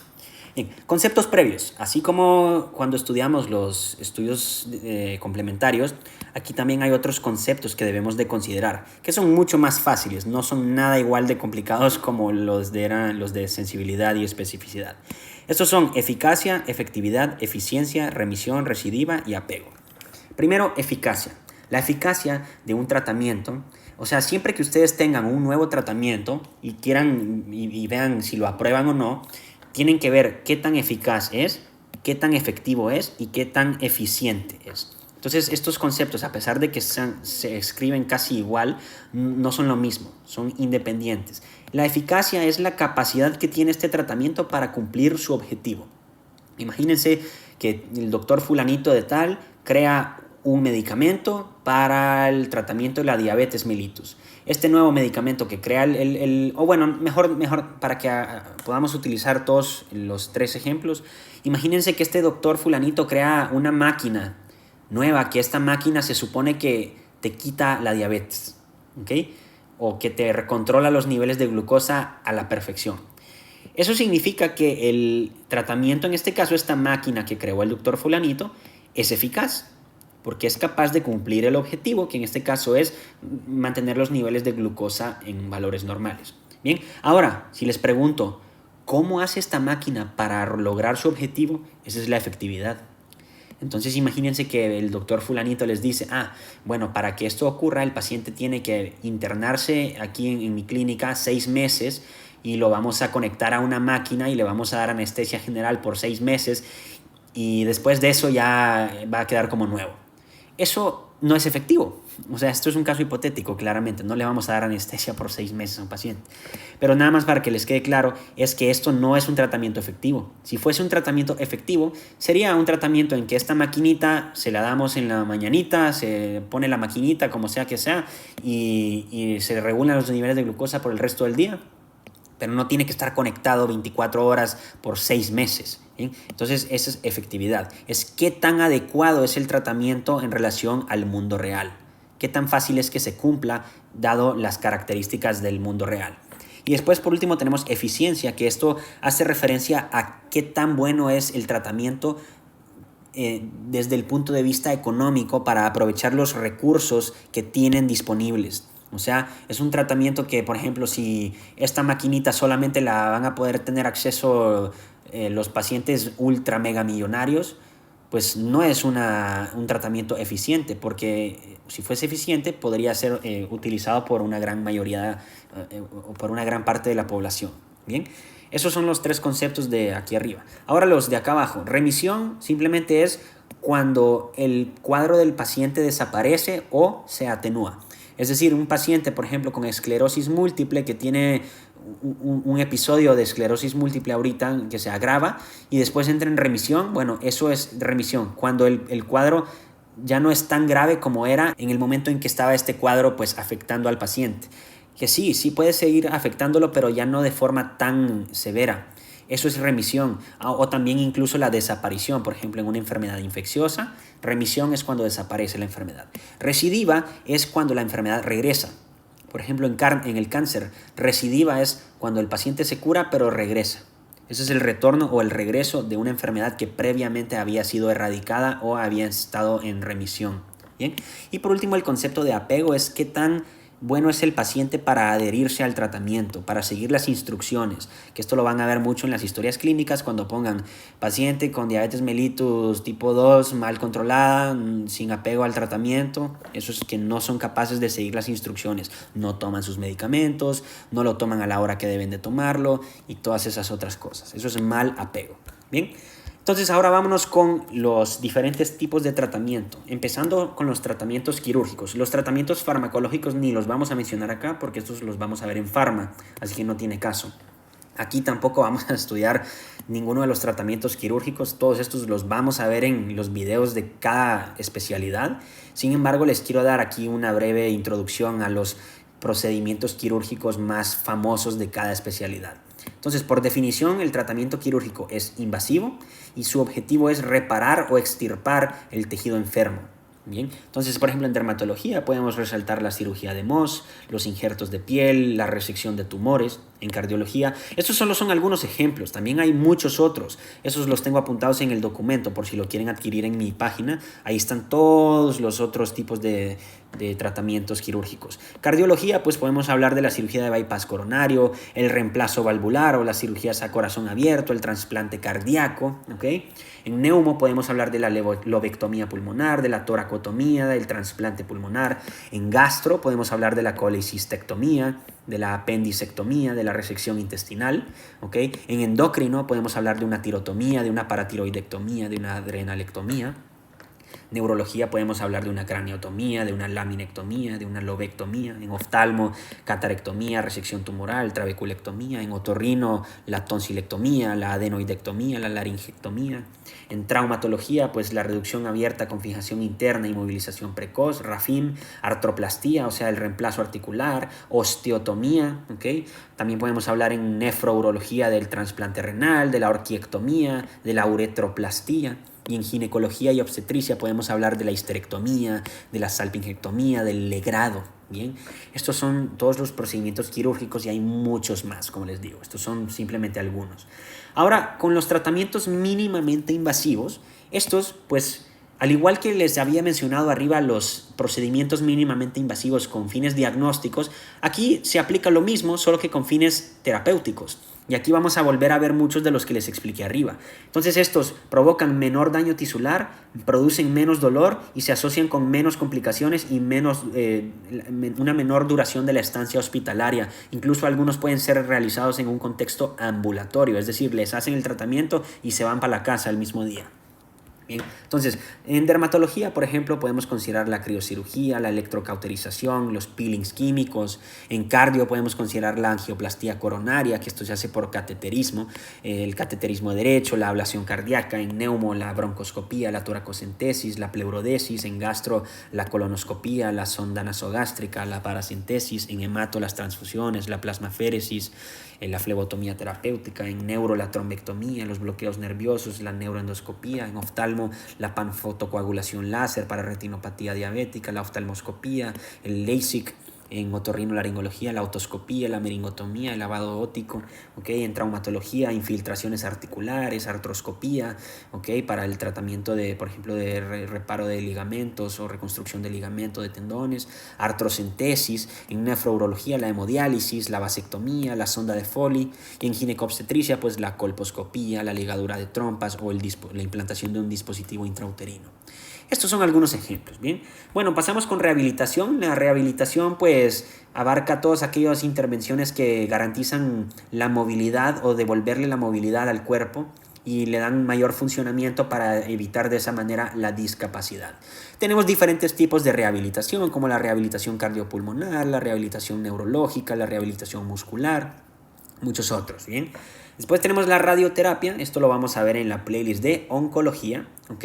Cuando veamos los diferentes tipos de radioterapia para el tratamiento de cáncer, se utilizan diferentes radiaciones en diferentes dosis para la destrucción de células tumorales. Por eso es en el campo de la oncología y hay tres tipos: radiación externa o radioterapia externa, que es lo que vemos acá, radioterapia interna y la intraoperatoria. Bien, pues tenemos la psicoterapia, que consiste en el diálogo con un psicólogo para mejorar la calidad de los pensamientos o reestructurar los pensamientos. Aquí tenemos algunos ejemplos como las terapias de exposición con prevención y respuesta para el trastorno obsesivo compulsivo, las terapias de cognitivo-conductual, el mindfulness y muchas otras, ¿no? Que esto lo vamos a ver en psiquiatría. Después tenemos la oxigenoterapia, que esto consiste en dar oxígeno suplementario para incrementar la oxigenación y por ende es útil en casos de hipoxemia o de insuficiencia respiratoria. Aquí existen diferentes tipos de oxigenoterapia. Están la de bajo flujo, la de alto flujo, la de máscara con reservorio, la de oxigenoterapia hiperbárica, la de presión positiva, la oxigenoterapia por membrana extracorpórea y muchos otros, que esto lo vamos a ver no sé todavía en qué playlist lo voy a poner. No sé si en urgenciología o en neumología, pero de que lo vamos a ver, lo vamos a ver. Después tenemos termoterapia, que es tratamiento con calor para la reducción de síntomas dolorosos más que nada. Por ejemplo, aplicar compresas, bolsas, calor infrarrojo. Crioterapia, que es utilizar frío para reducir síntomas o para eliminar alguna verruga, por ejemplo, en dermatología, por ejemplo, la criocirugía, la crioablación y la aplicación de hielo y compresas, ¿no? Bien, eso es con respecto al tratamiento. Ahora ya vámonos con el último aspecto, que es el de la prevención, que esto es muy rápido y para concluir el video les voy a dar la etimología del vocabulario médico. Y con eso concluimos las generalidades de semiología. Entonces, prevención, nuevamente, esto no es algo que debería estar técnicamente incluido en este video. Esto deberían de verlo en la materia de epidemiología o la materia de medicina preventiva, pero lo vamos a ver acá nada más para que tengan una breve, un panorama general de este concepto. Entonces, prevención. La prevención hace referencia a las conductas, pues, que se adoptan para reducir la aparición de casos de una determinada enfermedad o para disminuir la cantidad de secuelas o la severidad de las complicaciones. Entonces, eso es prevención, es el conjunto de técnicas que yo utilizo para evitar que aparezca un daño en la población, como una enfermedad, o una vez la enfermedad ya está presente, evitar que ésta avance y produzca complicaciones peores, ¿no? Entonces, antes de ver los tipos de prevención, porque existen el concepto de niveles de prevención, es importantísimo que entendamos qué es el concepto de historia natural de la enfermedad, porque los niveles de prevención actúan en diferentes partes de la historia natural de la enfermedad. Entonces, la historia natural de la enfermedad simplemente se refiere al curso que tiene una enfermedad si se le deja sola, a su propia evolución. Es qué tanto esa enfermedad puede avanzar y cómo avanza sin que nosotros apliquemos ningún tipo de tratamiento. Y por eso es que en la historia natural de la enfermedad vamos a tener los diferentes tipos de prevención que van a evitar que aparezcan estos diferentes componentes de la historia natural, ¿no? Entonces, primero tenemos el periodo prepatogénico. El periodo prepatogénico hace referencia al momento en que el paciente todavía no tiene la enfermedad, sin embargo, ya está expuesto a los factores de riesgo o a los factores que pueden predisponerlo a sufrir una enfermedad. Entonces aquí se considera la famosa triada, que es el agente, ¿okay?, el huésped y el medio ambiente, que aquí es donde actúa el nivel de prevención primaria que veremos más adelante. ¿Okay? Entonces esto es el paciente sin enfermedad, todos aquellos factores que actúan entre sí para el desarrollo de la enfermedad. El periodo patogénico es cuando ya tiene la enfermedad y se divide en dos componentes. La etapa subclínica es aquella en la que todavía no hay manifestaciones clínicas evidentes, pero que sí ya tiene la enfermedad, y la etapa clínica, en que ya se hace evidente las manifestaciones clínicas. Entonces, y ya después por último tenemos el periodo de convalecencia, que este es el momento en que ya el paciente está en recuperación. Entonces, vean, la historia natural de la enfermedad tiene tres componentes: el periodo prepatogénico, el patogénico y el periodo de convalecencia. El periodo prepatogénico, como vemos acá en estas famosas tablitas que siempre van a ver, aquí tenemos este triangulito que es la triada que les digo. Vamos a hacerlo para diabetes mellitus. Entonces, el agente en este caso pues es multifactorial. El huésped es la persona con factores de riesgo, y el medio ambiente hace referencia a la genética, al estilo de vida, a si hace o no ejercicio, al tipo de dieta y todo ese tipo de cosas. Bien. Y después el periodo patogénico es cuando ya tenemos la enfermedad. Empezamos primero con cambios tisulares, con la disfunción de las células pancreáticas. Después empezamos con los signos y síntomas inespecíficos como mareo, cansancio, debilidad. Después con los signos ya un poco más específicos como polifagia y poliguria. Y después aparecen las complicaciones, ¿no?, como la cetoacidosis, y ya por último, en caso que no se trate, la muerte por falla multiorgánica o por un coma diabético. Entonces, bueno, esta es la historia natural de la enfermedad de la diabetes. Ahora, ¿cómo esto se relaciona con los niveles de prevención? Bueno, la prevención se divide en 4 niveles. Tenemos la prevención primaria, la secundaria, la terciaria y la cuaternaria. La primaria hace referencia a todo el conjunto de actividades o de campañas que yo hago para evitar que aparezca la enfermedad en primer lugar. Bien, es todas aquellas cosas que yo hago para que la enfermedad no aparezca en primer lugar. Bien, por lo tanto, actúa a nivel del periodo prepatogénico. Entonces, esto se divide a su vez en 2 grupos. Tenemos la promoción de la salud y tenemos la protección específica. La promoción de la salud pues hace referencia a todos aquellos, por ejemplo, campañas que yo puedo hacer, pláticas, ¿no? Puedo hacer anuncios sobre el uso de condones al tener relaciones sexuales, folletos sobre la higiene dental, podemos hablar de prohibición de la venta de alcohol a menores de edad en leyes. Eso es promoción de la salud. Son las medidas orientadas pues a la capacitación de los integrantes de una comunidad para que estos tengan mayor control de todos aquellos factores que influyen en la salud individual. Y estos factores que influyen en la salud individual se llaman los determinantes de la salud. Y bueno, por el otro lado tenemos la protección específica, que este es el otro componente de la prevención primaria. La protección específica hace referencia a las medidas que son aplicadas para prevenir una enfermedad en particular. En cambio, la promoción de la salud no es para una enfermedad en específico, simplemente es el conjunto de cambios que yo puedo incentivar a la población para que no aparezcan un conjunto de enfermedades. La protección específica ya serían, por ejemplo, campañas de vacunación, por ejemplo, contra influenza, o campañas de vacunación en pacientes mayores de 65 con factores de riesgo para enfermedad neumocócica, o la quimioprofilaxis, por ejemplo, administrar estrógenos en mujeres menopáusicas, profilaxis postexposición contra VIH, todo ese tipo de cosas que son para una enfermedad específica. Bien, después tenemos la prevención secundaria, que ya es dentro del periodo patogénico, porque ya estamos hablando de una persona que ya tiene la enfermedad. El objetivo de la prevención secundaria es permitir que se diagnostique la enfermedad de manera precoz, para que evite el avance de la enfermedad y que aparezcan complicaciones asociadas. Por lo tanto, esta se divide en 3 grupos. Tenemos el diagnóstico temprano o diagnóstico precoz, que esto, como les digo, es pues todos aquellos, por ejemplo, pruebas de tamizaje para el diagnóstico de enfermedades, por ejemplo, la prueba del talón para detectar enfermedades metabólicas congénitas en los recién nacidos, la mamografía para detectar cáncer de mama, la densitometría ósea para detectar osteoporosis. Ese es el diagnóstico temprano. Después tenemos el tratamiento oportuno, que simplemente hace referencia a que mientras más rápido yo instauro el tratamiento, mejor va a ser el resultado y menor el riesgo de complicaciones, que para esto primero necesito un diagnóstico precoz, ¿no? Entonces van de la mano. Y después tenemos la limitación de daños, que esto simplemente busca recuperar al individuo lo antes posible, evitando así la aparición de secuelas o de discapacidades. Bien, después tenemos la prevención terciaria, que habla del restablecimiento de la salud en la parte de rehabilitación. Una vez ha aparecido la enfermedad, se trata de minimizar los sufrimientos causados por la enfermedad y prevenir o reducir al máximo las recidivas, ¿no?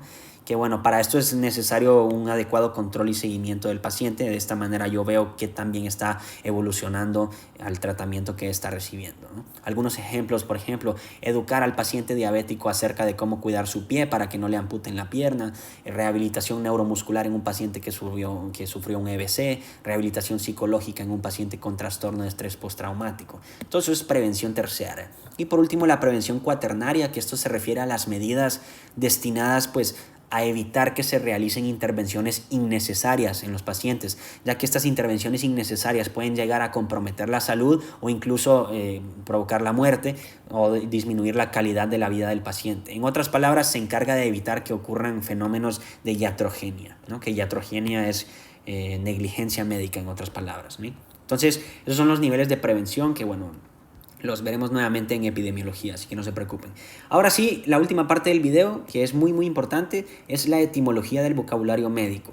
¿Cuáles son todos aquellos sufijos y prefijos que yo voy a ver en las palabras del vocabulario médico y qué significan? De esta manera yo voy a poder entender a qué me refiero cuando digo cada cosa. Esto es lo último y acabamos. Muy bien, pues vamos a empezar con los prefijos. Empecemos acá con ab. Esto significa fuera de o apartar. Un ejemplo sería ablactación, que habla de la introducción de alimentos distintos de la leche materna. O sea, estamos alejando los alimentos estamos alejando la lactancia porque ya estamos empezando a introducir alimentos sólidos. Otro ejemplo podría ser abducción, que es un movimiento en que yo alejo una parte, mis extremidades de la parte central del cuerpo, ¿okay? Después vamos con a o an. Estos dos hacen referencia a sin, ¿okay? Que por ejemplo, astenia o anemia, apnea, anuria. Anuria es sin producción de orina, apnea es sin respiración, anemia es una disminución de los glóbulos rojos, astenia es sin energía o fuerza, ¿bien? Después ad, esto es cerca de o hacia adentro, por ejemplo adrenal, que está cerca de los riñones, las glándulas adrenales, que es otra forma de decirle a las glándulas suprarrenales. Después tenemos aniso. Aniso hace referencia a que algo es desigual. Por ejemplo, anisocoria es la desigualdad en el tamaño de las pupilas.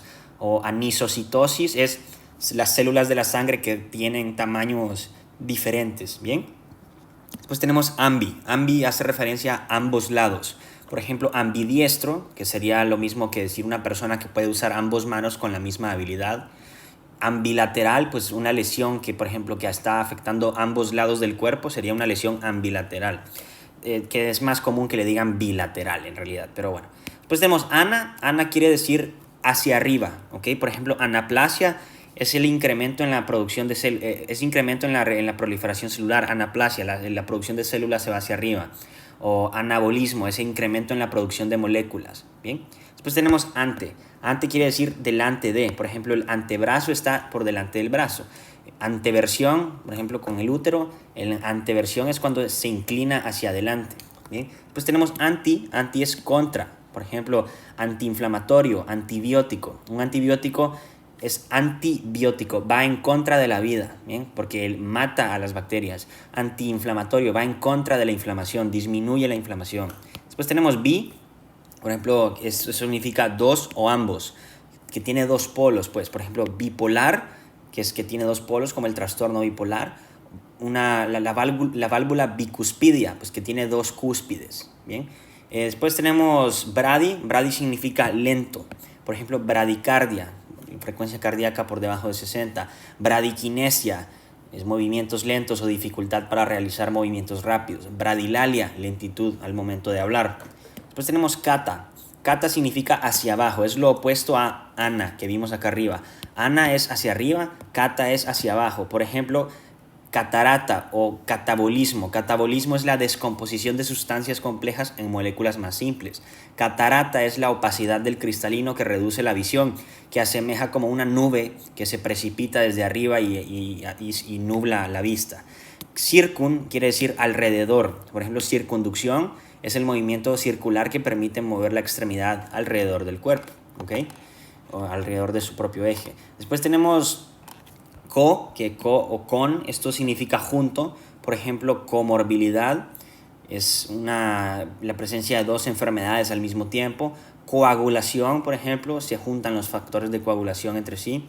Congestión, pues acumulación excesiva de líquido o material en alguna parte del cuerpo, ¿bien? Después tenemos contra. Contra es opuesto, ¿bien?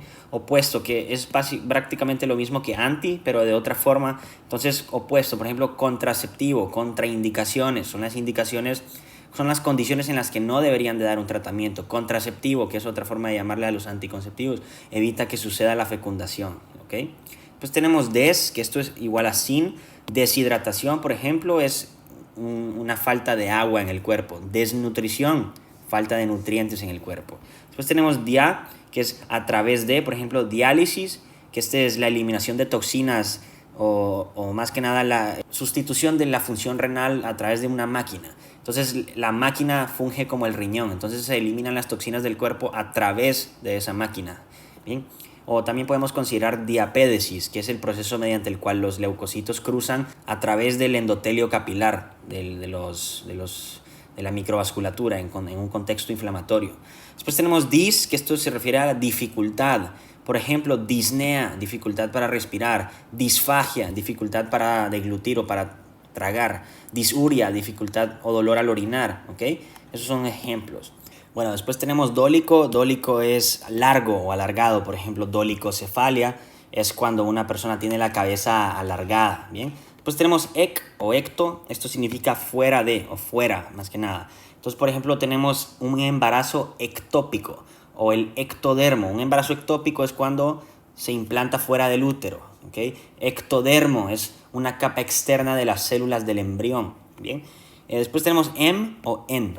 Esto significa dentro. Por ejemplo, emesis, que viene desde adentro. Emesis es el concepto médico para vomitar, expulsar contenido que viene desde el estómago, ¿bien? Viene dentro del cuerpo hacia afuera, ¿ok? Embolia, por ejemplo, es una obstrucción de un vaso por un émbolo que viene de algún sitio distal. Encéfalo hace referencia a la parte del sistema nervioso central que está dentro de la cabeza. En hace referencia a dentro y céfalo hace referencia a la cabeza, ¿sí? Endo, por ejemplo, es dentro. Endoscopía es cuando yo introduzco una camarita a alguna parte del cuerpo y veo dentro, como ya vimos anteriormente. Endocitosis, por ejemplo, en biología celular, es el proceso mediante el cual una célula introduce algo desde el medio extracelular hacia el citoplasma. Después tenemos epi, que epi hace referencia a algo que está arriba de, por ejemplo, epidermis, la parte de la capa de la piel que está por encima de la dermis. También podemos considerar epigastrio, la región del abdomen situada por encima del estómago. Después tenemos eu. Eu es normal, por ejemplo, eutiroideo, que tiene las hormonas tiroideas en niveles normales. Eutrófico, un buen estado nutricional, que está normal su tamaño de acuerdo a su peso, a su talla y a su edad. Eutóxico es un parto normal, sin complicaciones, ¿bien? Ex, fuera. Excreción, cuando yo excreto algo es que lo saco del cuerpo. Exostosis, por ejemplo, es crecimiento anormal fuera del hueso, ¿bien? Extra es algo que está adicional a lo que ya existe, o sea, o algo que está fuera de.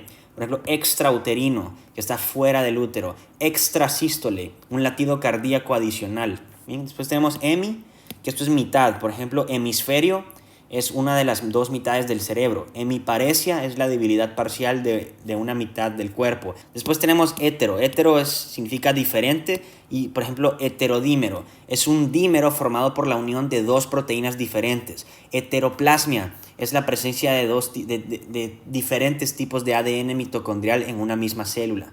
Después tenemos hiper, por esto es más o muy. Por ejemplo, hipertensión la presión alta, ¿ok?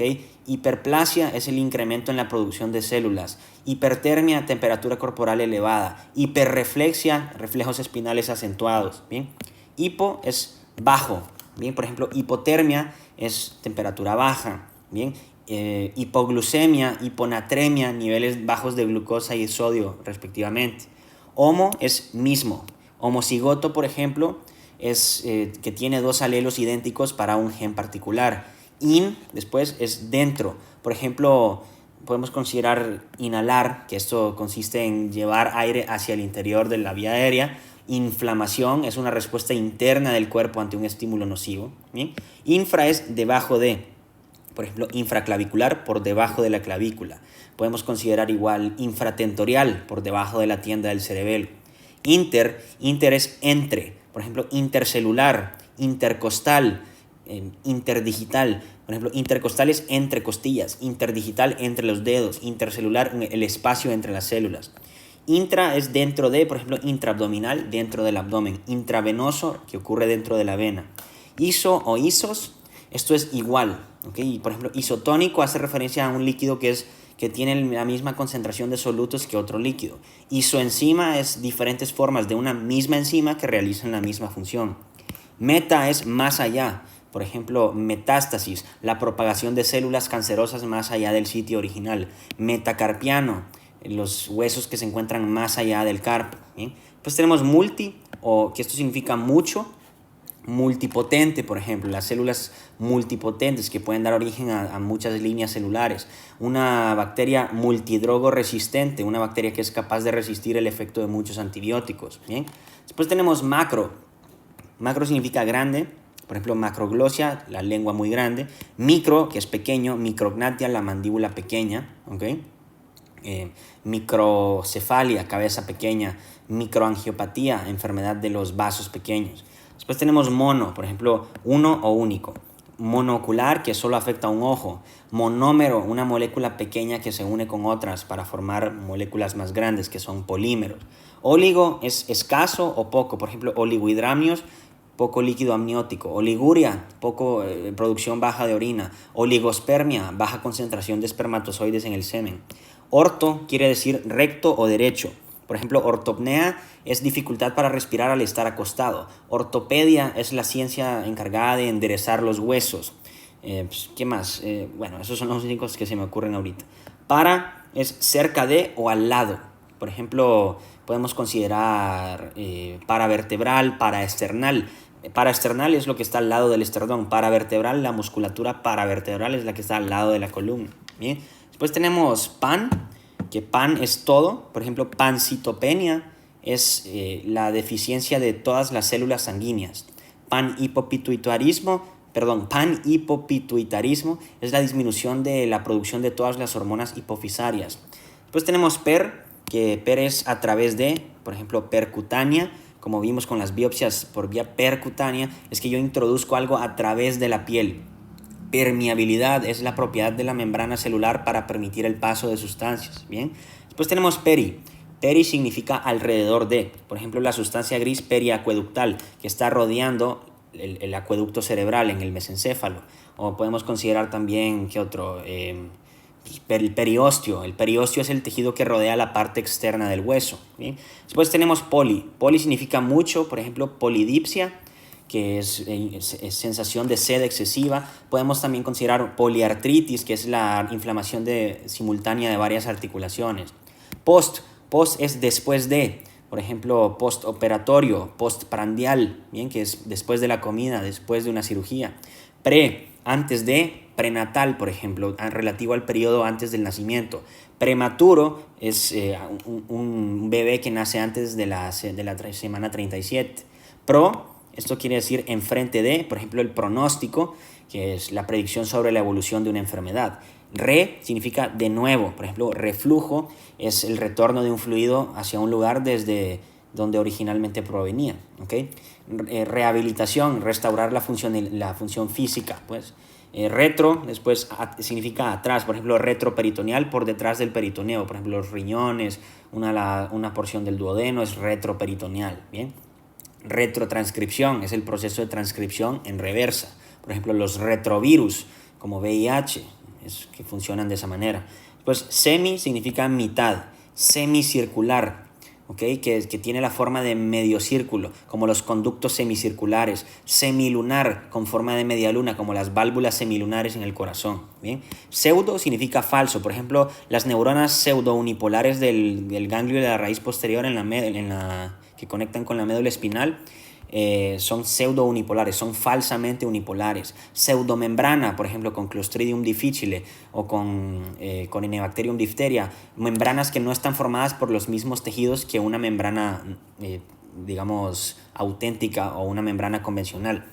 Sin significa junto, por ejemplo, sindactilia es que los dedos se juntan, es una unión congénita de dos o más dedos. Sinostosis es la fusión de dos huesos que previamente estaban separados. ¿Bien? Sub significa debajo, por ejemplo, subcutáneo es que está por debajo de la piel, ¿okay? Subcutáneo. Podemos considerar igual sublingual, por debajo de la lengua, subaracnoideo, por debajo de la aracnoides. ¿Bien?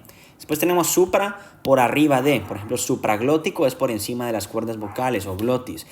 Suprapúbico, por arriba del pubis. ¿Bien? Pues tenemos taqui, que taqui significa rápido, por ejemplo, taquicardia, ¿okay? Taquipnea, frecuencia respiratoria elevada, ¿okay? Y bueno, hay muchos otros ejemplos. Después tenemos tele, lejos de, por ejemplo, telemedicina, que es la práctica de la medicina pero a distancia. Bien. Después tenemos trans es a través de, transmembrana, por ejemplo, a través de la membrana celular, trasplante, cirugía en que se transfiere un órgano de un cuerpo a otro. ¿Qué más? Transvaginal, que cruza a través de la vagina. ¿Okay? Tri.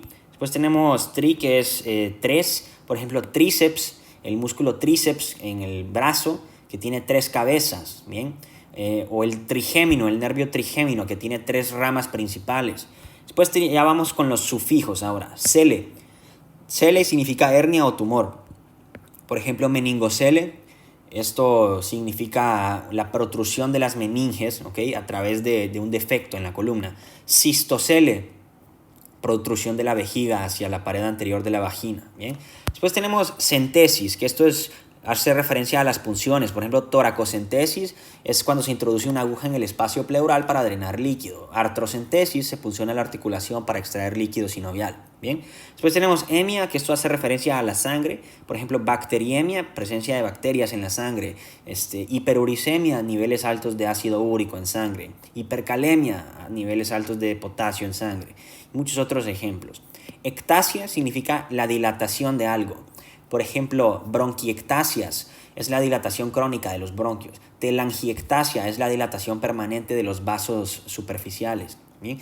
Pues tenemos ectomía, esto es muy importante en las cirugías, significa la extirpación completa de algo. Por ejemplo, gastrectomía es cuando yo quito el estómago por completo. ¿Qué otro podemos poner? Colectomía es la extirpación del colon. Pancreatoduodenectomía es la extirpación del páncreas y del duodeno. Entonces, colecistectomía, la de la vesícula biliar. ¿Bien? Después, desis significa fijación. Por ejemplo, pleurodesis, que es el procedimiento que provoca una adherencia entre ambas capas de la pleura. Artrodesis es la fusión de 2 o más huesos en una articulación. Bien, que ya no se puede mover esa articulación. Después tenemos iasis, que esto es condición, por ejemplo, candidiasis, infección causada por hongos del género de cándida.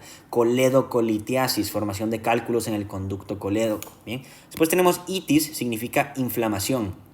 Por ejemplo, meningitis, que es la inflamación de las meninges. Dermatitis, inflamación de la piel. Artritis, inflamación de las articulaciones. Bien. Después tenemos grafía.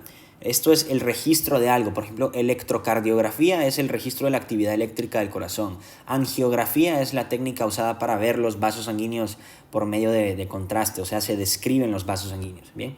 Osis significa condición, por ejemplo, osteoporosis, diverticulosis. ¿Bien?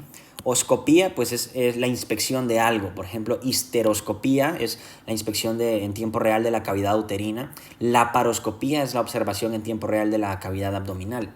Ostomía, esto significa abertura de algo. Por ejemplo, gastrostomía es el proceso en que se crea una abertura directa al estómago a través de la pared abdominal. Ileostomía, se crea una abertura directa en el ilion para permitir que los desechos salgan por ahí, que esa es la famosa bolsita esa que ven. Bien. Oide significa, otomía significa pues un corte o una incisión. Por ejemplo, craniotomía, esto sería el corte o la incisión del hueso, de los huesos del cráneo, ¿ok? Procedimiento que involucra la abertura del cráneo. La parotomía es la incisión quirúrgica de la cavidad abdominal, ¿bien? Después tenemos algia, odinia. Estos dos significan dolor. Por ejemplo, mialgia es dolor muscular. Mastalgia es dolor en los senos, que también podría decirse como mastodinia, ¿bien? Entonces, para que vean que se puede usar de dos maneras, ¿bien? Epigastralgia es dolor en la región epigástrica, ¿bien? Después tenemos oide. Oide significa que es semejante a algo. Por ejemplo, osteoide es que asemeja las características o la apariencia de un hueso. Amiloide es una sustancia similar al almidón que se acumula en los tejidos en algunas enfermedades. Después tenemos plejía, que esto es, por ejemplo, la parálisis de algo, ¿ok? Hemiplegia es la parálisis de la mitad del cuerpo. Tetraplegia o tetrapléjico es la parálisis de las 4 extremidades. Después tenemos patía o patos, significa enfermedad. Hepatopatía, por ejemplo, es enfermedad del hígado. ¿Bien? Retinopatía, enfermedad de la retina. Cardiopatía, enfermedad del corazón. Bien. Después tenemos logía o logos, es el estudio de. Oncología es el estudio de los tumores. Hematología es el estudio de la sangre. ¿Bien? Neurología, el estudio de los componentes del sistema nervioso. Malasia significa reblandecimiento. Por ejemplo, osteomalacia es el reblandecimiento o el ablandamiento de los huesos. Condromalacia, el ablandamiento o el deterioro cartilaginoso. ¿Bien? Después tenemos pexia. Pexia es la suspensión o fijación, o el fijamiento, mejor dicho. Por ejemplo, mastopexia es la cirugía para el levantamiento de senos. Orquidopexia es una cirugía para fijar el testículo en su posición normal. Después tenemos megalia, que esto significa crecimiento. Cardiomegalia, por ejemplo, es el crecimiento del corazón. Acromegalia, las extremidades grandes, anormalmente grandes. ¿Bien? Después tenemos plastía.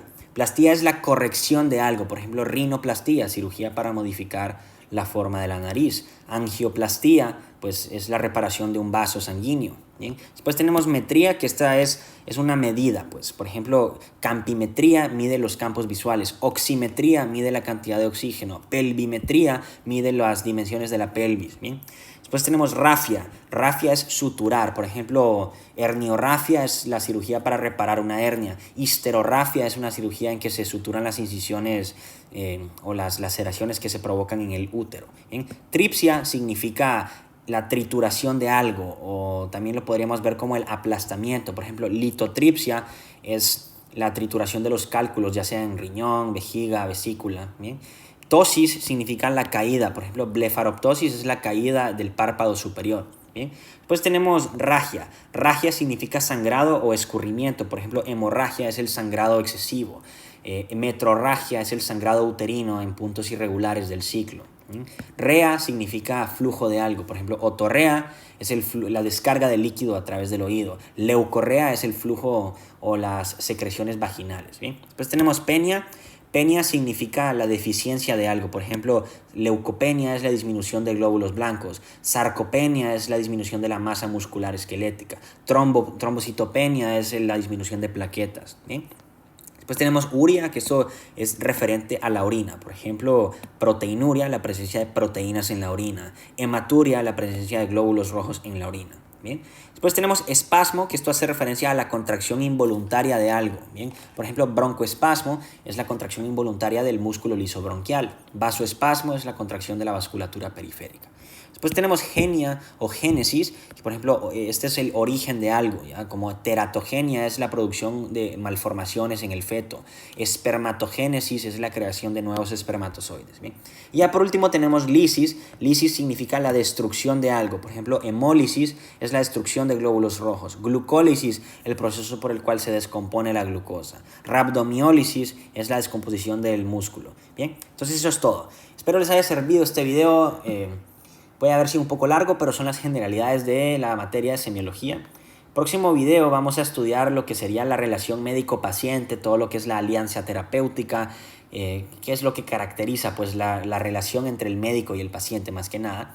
Después de esto vamos a ver algunos otros videitos, por ejemplo, de cómo dar malas noticias, ese tipo de cosas. Y ya después empezamos con el tema básico de la semiología, que es la historia clínica.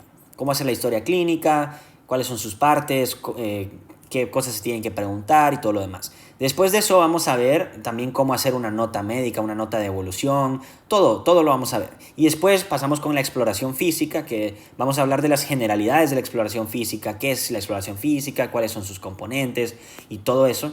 Después veremos el estado general y ya empezaremos con la semiología de cada parte, ¿no? Después semiología de la piel, semiología pues, cardiovascular, respiratoria y todo lo demás, hasta que acabemos. Vamos a ver los signos y síntomas de cada aparato o sistema y cómo abordarlos desde una perspectiva para llegar al diagnóstico, ¿bien? Y bueno, eso sería todo. Espero que les haya servido y espero verlos en los demás videos. Cuídense y saludos. Chao, chao.